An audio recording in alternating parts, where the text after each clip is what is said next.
Primeiro, não posso deixar de parabenizar, né, essa campanha, essa importante campanha, né, a Auditoria Cidadã da Dívida, que puxa ela, mas todas as entidades aqui presentes que estão apoiando, né, esse importante movimento em defesa dos direitos sociais. Né, a gente ouviu aqui a defesa de vários direitos, mas todos e todas nós aqui, tenho certeza que defendemos uma sociedade justa e igualitária. Né? Então, precisamos dessa unidade. Não é à toa que, desde 1848, a gente escuta uma frase, né? Trabalhadores de todo mundo, univos. Né? Então, acho que é esse movimento que a gente faz nessa primeira plenária, né? De defesa aí dos direitos sociais e unidade do conjunto da classe trabalhadora. Mas vamos lá, Previdência Social. Né? Eu sou trabalhadora, né, da Previdência Social, represento aqui a FENASPES, que além da Previdência também representa servidores públicos federais da saúde, do trabalho, da assistência social e Anvisa. Né? Sou trabalhadora, assistente social, né, lá do estado do Paraná e também componho atualmente a diretoria colegiada da FENASPES. E aí a gente vivenciou várias contrarreformas da Previdência. Assim como todas as políticas sociais vêm sendo atacadas, a Previdência não foi diferente. Gostaria eu aqui de estar discutindo a ampliação do que a gente conquistou com a Constituição de 1988, mas estamos aqui tentando recuperar os direitos que nós perdemos. Mas é esse momento, é esse movimento que a gente tem que fazer de fato. Então, nós tivemos várias contrarreformas. Eu não vou entrar e detalhar cada contrarreforma aqui, porque seria quase impossível. Mas é importante sinalizar que a última emenda constitucional do governo Bolsonaro, a emenda constitucional 103, foi a mais agressiva contra a reforma da Previdência, que ataca de uma só vez o regime geral de Previdência e também o regime próprio de Previdência. Então, não preciso dizer que uma das nossas pautas tem que ser a revogação dessa emenda constitucional. E a minha fala vai ser o que aconteceu depois dessa emenda constitucional. Porque a gente continuou, né?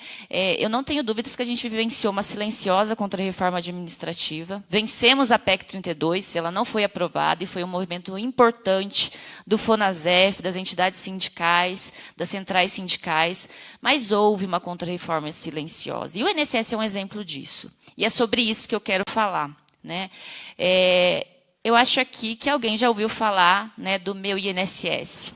Acredito que todos já ouviram falar. Uma vez eu ouvi de um trabalhador, mas por que esse nome, Meu INSS? Ele não é meu, eu nem consigo acessar. Né? A gente vivenciou uma transformação digital imensa no âmbito do INSS, que impactou, sim, no acesso da população. A realidade da população brasileira é de parcela importante, não tem acesso às tecnologias ou não sabe manuseá-las. Né? Não sou contra as tecnologias, não. Inclusive, hoje estamos aqui divulgando pelo YouTube, possibilitando que muitos ouçam as várias defesas dos direitos sociais, porque estamos utilizando a tecnologia. Mas a tecnologia tem que ser usada em prol do trabalhador e da trabalhadora, não para restringir direitos. Né?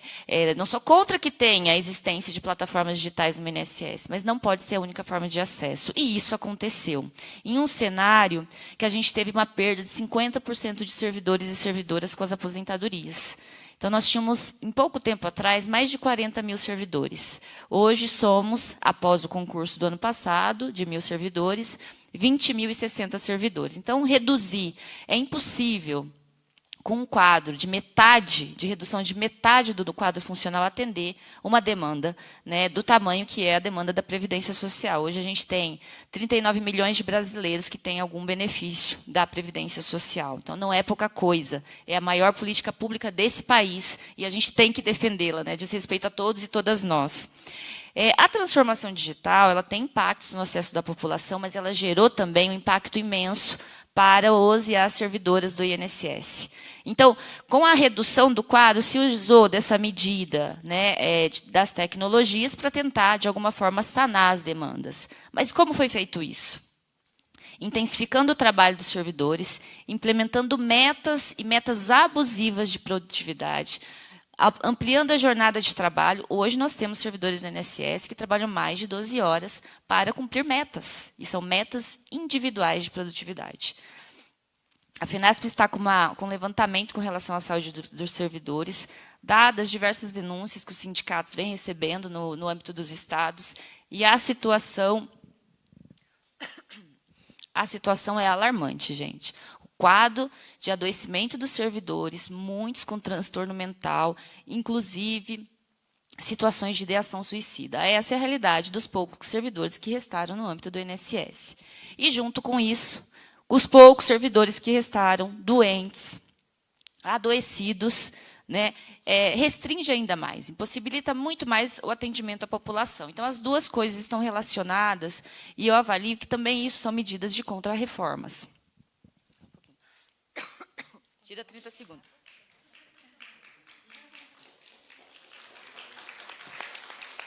Espera que tem mais. Então, essa assim, é uma realidade muito complicada. Eu falo assim, os programas de gestão e alteração imensa no processo de gestão e controle do trabalho no INSS é o exemplo que o governo não deve utilizar. E, ao contrário, a gente já viu que tem instruções normativas com prazo para a implementação de programa de gestão nessa modalidade, inclusive com uma política de consequências, está escrito dessa forma lá, para todo o Serviço Público Federal. Isso é muito sério, isso é algo que a gente precisa ser discutido, porque vai ter impacto em todo o serviço público, né? E aí, não posso deixar de falar aqui, né, que a gente tem, no âmbito do serviço da Previdência, a gente tem os serviços previdenciários, dentre eles o Serviço Social na Previdência. Não posso deixar de falar porque esse ano esse serviço completa 80 anos de existência no âmbito da Previdência. Na verdade, 80 anos de luta para que ele existisse. E a gente está falando de uma categoria de assistentes sociais, né, que tem como projeto profissional, tem como compromisso profissional, compromisso ético, político e técnico, a defesa dos direitos sociais, que está no âmbito da Previdência, que é o primeiro espaço socioocupacional da atuação desses profissionais no Brasil, e que está nos municípios, está nas mais diversas políticas, e tem como direção, como projeto de profissão, a defesa dos direitos sociais e a transformação social, a busca da transformação social. E o que vem acontecendo no âmbito da Previdência. Assim como as contrarreformas, sempre no momento desses aviltantes ataques, a Previdência, o serviço social é extremamente atacado. Até por essa defesa de projeto profissional, ele é extremamente atacado. Em 2019, a gente teve uma medida provisória que extinguia o serviço social na Previdência. Foi uma luta imensa com entidades sindicais. Essa luta se dava com os profissionais, mas especialmente com o conjunto da sociedade. A gente teve 31 emendas supressivas, e isso foi um movimento de toda a sociedade, de diversos movimentos sociais. Conseguimos barrar a extinção, mas ela também está se dando internamente por medidas de gestão. Infelizmente, hoje a gente tem uma gestão técnica que está comandando esse serviço em âmbito nacional, que é antidemocrática, que é impositiva, que impede que o serviço, que esses profissionais desempenhem suas atividades, que não é só dentro do INSS, não. É realizar socialização de informações individual, coletiva, fora também da instituição, estar junto com a sociedade. Nós, hoje, estamos sendo impedidas por medidas internas de gestão. Isso é muito sério. Isso também é medidas que levam à extinção desse serviço importantíssimo, é um direito do trabalhador e da trabalhadora brasileira. Não poderia deixar de fazer essa denúncia aqui, porque esperávamos que nesse governo democrático, a gente sabe que é uma democracia burguesa, minimamente a gente tivesse espaço de diálogo, principalmente com mulheres, né, assistentes sociais, que estão sendo impedidas de exercer a sua profissão com dignidade. E um outro ponto, que eu também não posso deixar de falar, e já estou aí tentando concluir, é a luta das assistentes sociais do Executivo Federal para cumprimento de uma lei que reduz a jornada de trabalho por 30 horas. É todo o Executivo Federal que, desde 2010, foi também uma lei promulgada pelo presidente atual, o presidente Lula, e que não está sendo cumprida desde 14 anos. Estamos aí numa luta conjunta também com todos os assistentes sociais do Executivo Federal. E aí, assim, como eu tenho 1 minuto, eu acho que a gente tem algumas tarefas importantes no que refere-se, né, à política pública de previdência. E vou citar aqui um rol de importantes ações. Sem dúvida, a primeira delas é a revogação da última contrarreforma da Previdência, mas não só elas, todas as contrarreformas da Previdência que atacaram e reduziram os nossos direitos. a revogar a contra-reforma trabalhista, porque trabalho sem direitos, a gente não tem acesso à política pública de previdência.